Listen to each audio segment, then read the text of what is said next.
Welcome to the Rusted Garden. This is episode 2 in growing succulents and houseplants. It's a new series I'm going to be doing for 2019, and of course I'm getting a little bit started. It's not January 1st yet.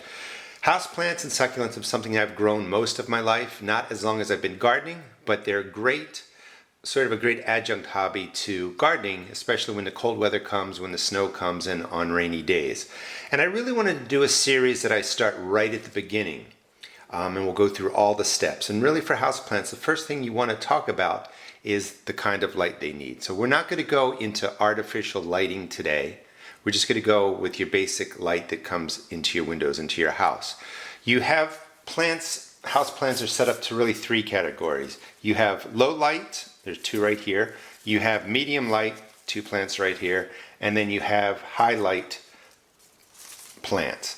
And the truth is, it really should be more like low to medium, category 1, medium to high, category 2. And how do you figure out light in your house? Well, first thing, good news is houseplants don't like direct sunlight coming down on the plant.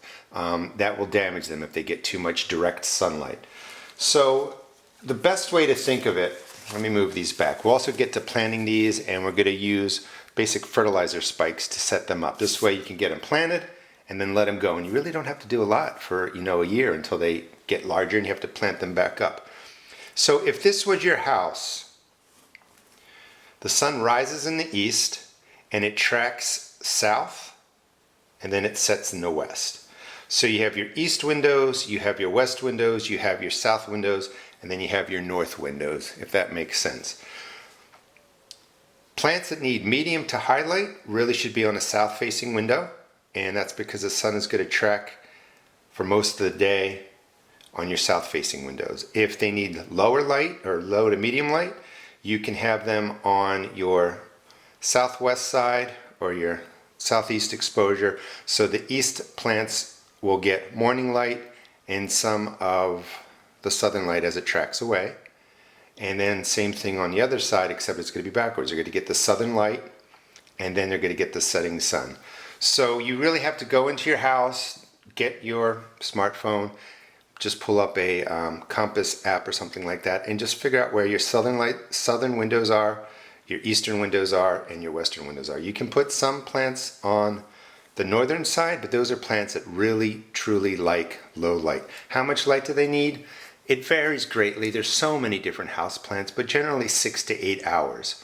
So again, it just has to be indirect sunlight. You don't need direct sun going onto these. From direct light is sun right to the plant. Indirect light is when the sun is higher and they're just getting the bright light but not direct rays. So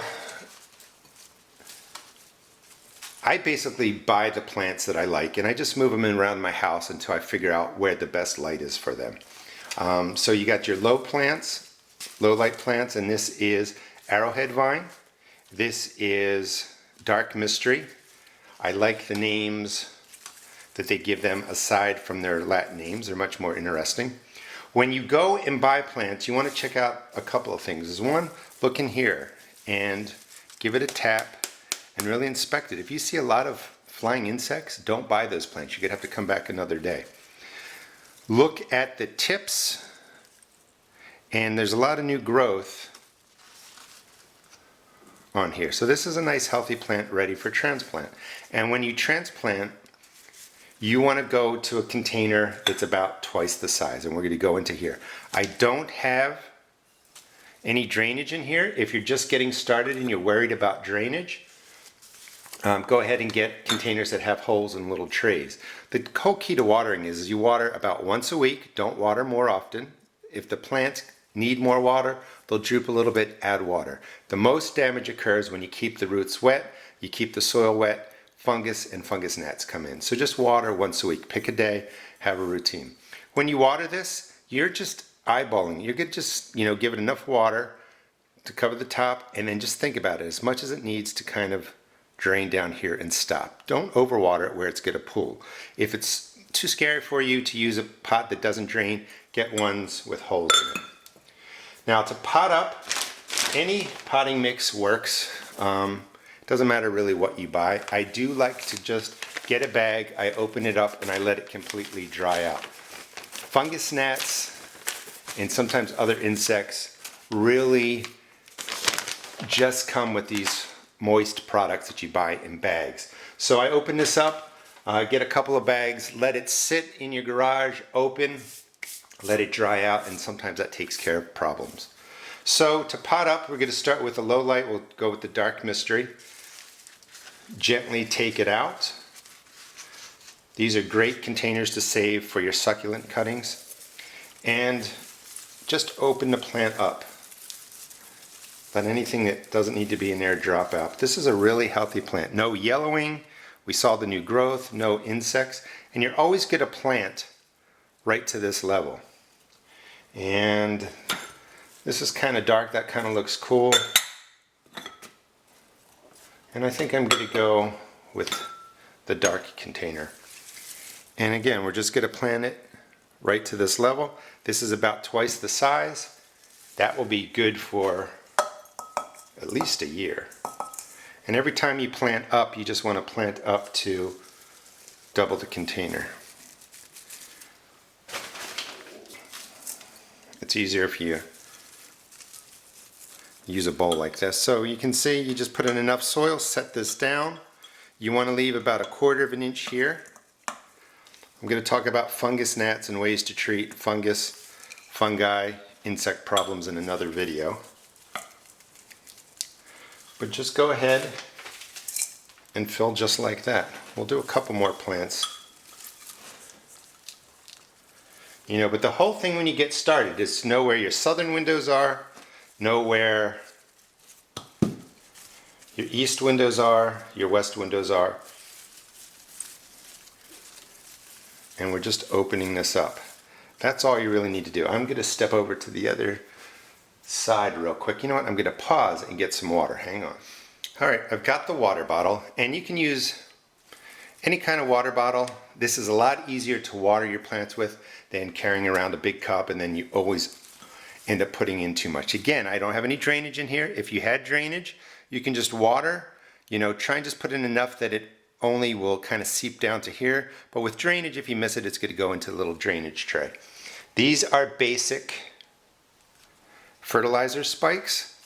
This is too large for this size pot. I usually put one in about, you know, something about this size in volume. And a spike will last a good year.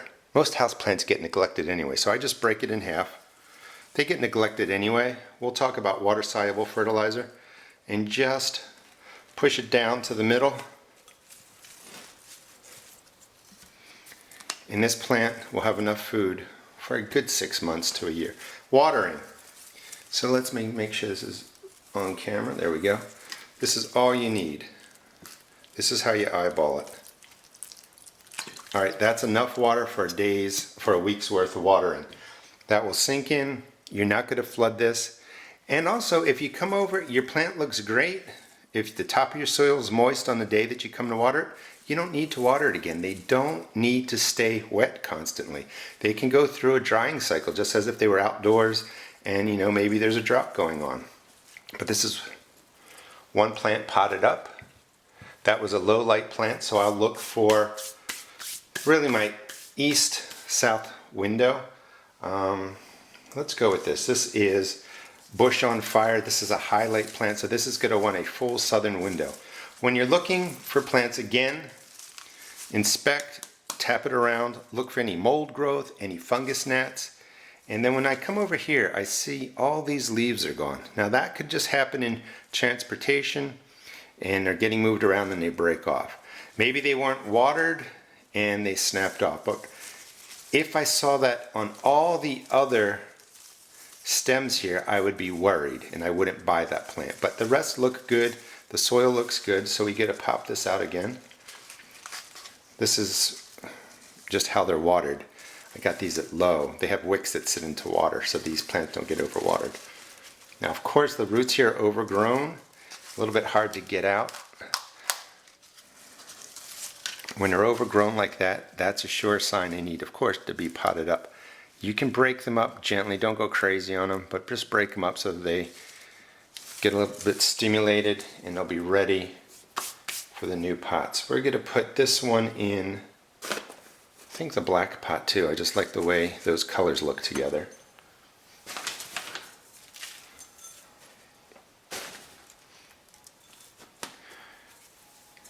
You are much better off not overwatering and oversaturating your plants. In fact, what happens is sometimes plants get overwatered, they start to look yellow, droop, and what's the first thing we think of? Well, they need more water. And then the demise of the plant starts. So again, about 1/4 inch, 1/2 inch down, almost at level. When you have these strong stalks like this, it's okay if you bury some of them.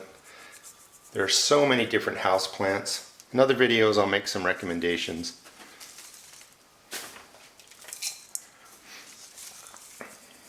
And again, you're potting up to a pot that's about 1.5 to 2 times the size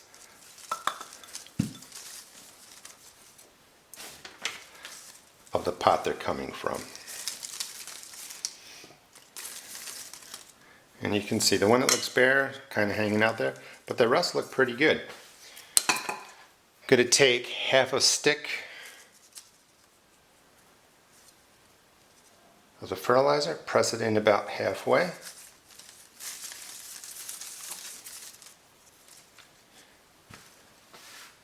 And we're going to water it in. Same thing. Eyeball it, totally soaking the top, and just kind of thinking, all right, I think it's about that much for it to drip down to the bottom and not pool. You don't want it to pool. Now, if you're concerned too, you could put some gravel down here. So if the water does pool, it's not, the roots aren't sitting in there. You never want roots sitting in water. They will get root rot. There's some varieties that like water better. This is the last plant we're going to do. And this is, I think this is Arrowhead Vine. Now, the plant looks great. There's some damage on the leaves. Don't know what that came from. We're going to cut all that off first. And this was the only one.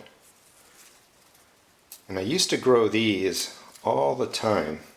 They're really easy to grow. This is, let's just double check. Low light plant. Cut off all the leaves that are dying. Even that one, it's alright. When you add these fertilizer spikes, the plants are going to really take off.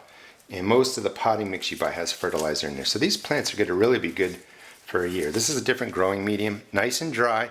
You always want the tops to dry out because that helps break the life cycle if you do get fungus gnats. But all new leaves growing, minus the ones I cut out, it looks pretty good. Always squeeze the container to break it up. And this looks like this is growing in cocoa coir. Alright, gently break that up.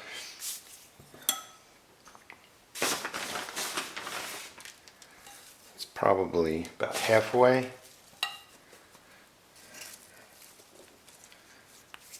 Always plant to the level that's in the pot there.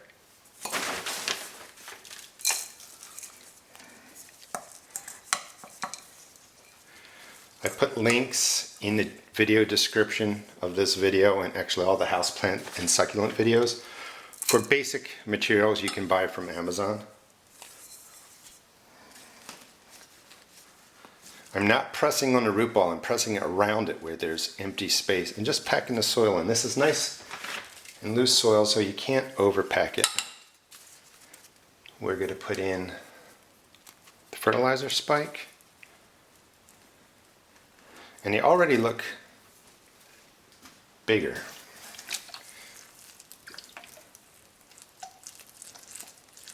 The water bottle is a great way to water. Just carry it around with you. A lot less of a mess than trying to use cups and stuff like that. But I swear, like, as soon as you plant them up into containers, you swear that they grew. This is a great way to add warmth to your house, add color to your house, and just kind of extend your hobby of vegetable gardening. We'll have videos throughout 2019 on houseplants, succulents, taking care of them, but I just want to start with the basics today. What are the different types of plants in regards to what kind of light do they like, and how do you know where to place them in your house. And a just quick basic pot up with 1/2 of a fertilizer spike.